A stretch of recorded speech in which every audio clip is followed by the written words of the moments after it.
ध्यान से समझो। श्रेणी का पांचवा टर्म कितना दिया हुआ है?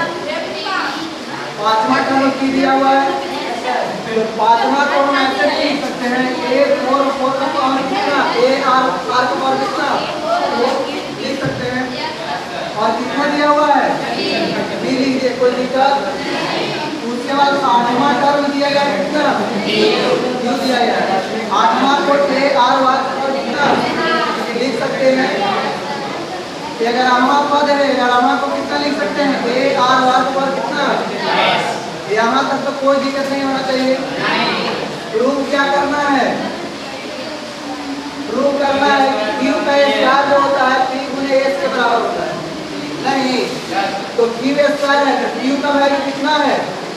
Q का वैल्यू है a r power 7, a r का पावर 7 और इसका क्या कर दिए स्क्वायर का होल स्क्वायर। कोई दिक्कत? यहाँ P का वैल्यू कितना दिया गया है? P का वैल्यू है a r का पावर कितना, a r का पावर 4 और s का वैल्यू है a r का पावर कितना 10 है। बात है समझ में? अब यहाँ पर देखो फॉर्मूला लिखा हुआ है कि कोई सेम नंबर है और कोई सेम नंबर है उसका पावर अलग अलग है। पावर अलग अलग है मतलब यहाँ कोई और पावर है, यहाँ कोई और अगर संख्या बराबर है तो उस पावर को क्या करेंगे, जोड़ देंगे। यदि कोई नंबर है और उसका पावर लिखा हुआ है उसके ऊपर भी पावर है तो उसको क्या कर देंगे, गुना कर देंगे। बात है समझ में?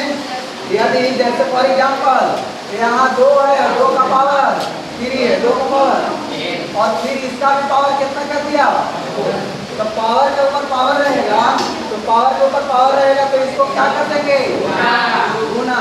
तो यहाँ 2 का पावर कितना हो जाएगा, बात है समझ में?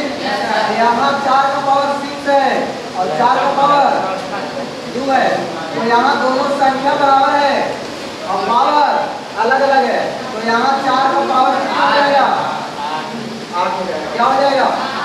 तो ये बात यहाँ तक समझ में आया। यही काम यहाँ पे किए हैं। पावर के ऊपर पावर है तो जब पावर के ऊपर पावर रहता है तो गुना हो जाता है। तो यहाँ अच्छा ये बताओ पावर है तो r के लिए भी है और a के लिए भी है। तो यहाँ a का पावर 1 है तो 1 में 2 से गुना करेंगे तो 2 होगा और 7 में 2 से गुना करेंगे तो a का पावर 2 और r का पावर 14 हो जाएगा।